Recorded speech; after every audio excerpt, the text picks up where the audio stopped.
Justice League versus Godzilla versus Kong, issue 1. This is Brian Buccellato writing with Christian Duce on the art. And this was an oversized issue 1, which I was not expecting when I started it. So this isn't in like modern continuity. It's just, you could argue it's in the past, or it's just in a slightly alternate, timeline or whatever. Yeah. But it's actually set around Clark proposing to Lois, who knows he's Superman by this point, right? This is not like he's not told her that. They're having dinner on top of the Daily Planet because that's where they first met. And he's about to propose, and they got some cutesy conversation back and forth, and she's like, I wasn't ready for Clark Kent or Superman, and he's talking about how he was in awe of her. It's all very sweet. And when he goes down on one knee, there's a rumble, and then there's a 2-page spread of freaking Godzilla standing at the shore of Metropolis, right? And then the book flashes back to 12 hours ago, right? So we get a little tease, because they know that they're not getting to the monsters too quick, so like we want to give them a little tease of Godzilla, a big G.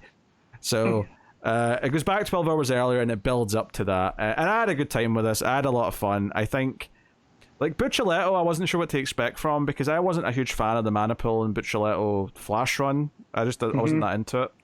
Yeah. But here, there's a good chemistry between Barry and Hal. The duo of Green Lantern and Flash are kind of a big part of this issue. They're talking about Superman, like, really doing a lot of overtime recently. And it's because Superman's planning and taking Lois on a trip after he proposes, and he's never taken a vacation since he's become Superman. So they're talking about how this is the first time. So it's like he's going to twice as many disasters. He's pushing himself to the limit to make it feel like it's justifiable that he can take time off. And there's a couple of nice little moments here where Barry's explaining, hey, we can't be everywhere. The point is to do as much as you can, but without burning yourself out. That's the line for a superhero. Is you do what you can, but not at the expense of being able to do it again tomorrow, kind of thing. And Kara shows up. Supergirl's there, and she mentions that Clark's going to propose, and they're she's there to sort of fill in the Justice League while Clark's on vacation. And Hal gets all snooty. He's like, oh, because the Justice League can't do anything without a Kryptonian on the team. And Barry's like, jealous, and he's like, a little bit. So the banter here is pretty good. It's good fun, and they do a good fake out here actually, where they look over at the screen and they see Superman flying towards what looks like it could be King Kong for a split second, but then you realize that because it's just a silhouette in the city, but then you turn the page and it's Titano. So earlier that day he's fighting Titano, and it's a whole big thing. Flash goes to help him, but Superman's already won the fight by the time he gets there, and they bond a little bit. They're saying congratulations, but Lois has not said yes yet, so it's the whole thing. Diana says congratulations and best of luck and all that, and that's when we introduce the Legion of Doom, who are in this book. We cut to them at their base, and they're watching the Superman Titano fight, and they're like, shit, we keep losing, damn it. And they start bickering about how they're going to eventually beat the Justice League, and the Black Manta's like, hey, we can do this. We've got the wits. We're smart enough. We're good enough. We just need a plan. And Lex is like, I've got a plan. I'm going to take the Justice League out. Just you wait. And his plan involves flying them to the Fortress of Solitude, where they break in, and they want to get a mother box and a Phantom Zone projector. And Lex's plan, because I thought his plan was going to be, we're going to find some kaiju, right?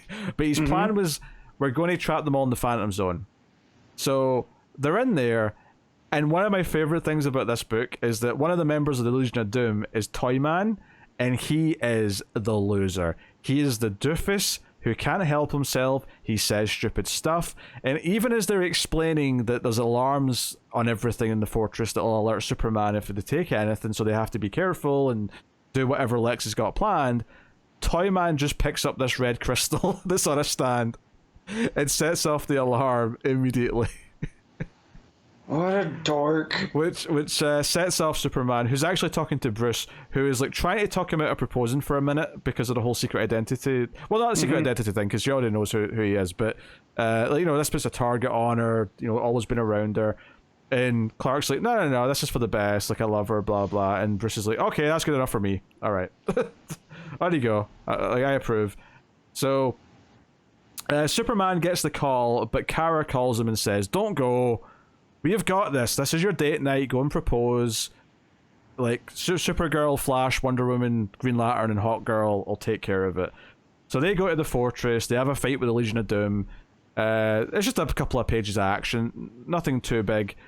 But it ends with them accidentally hitting the mother box, and it sends the Legion of Doom somewhere. Right? Meanwhile, Clark's on his date with Lois, and we get the start of the date, and it's all fine. The Legion of Doom are in a jungle, and they're like, where the hell did we go? We don't even know if we're on the same Earth, right? And they're like, what's going on here? And I think it's Black Manta who's like got his scanner. He's like, there's life forms everywhere. Like something weird's happening.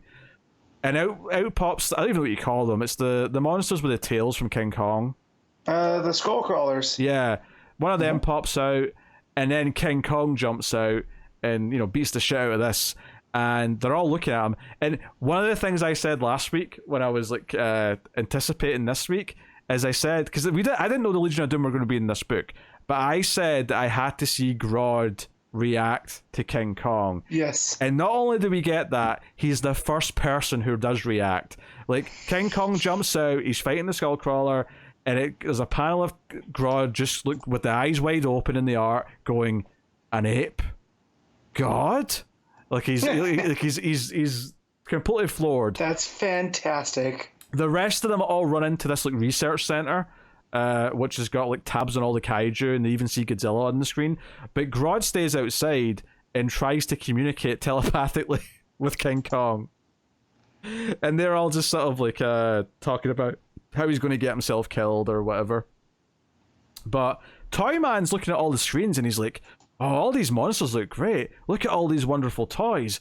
This could be our chance to fight the Justice League here.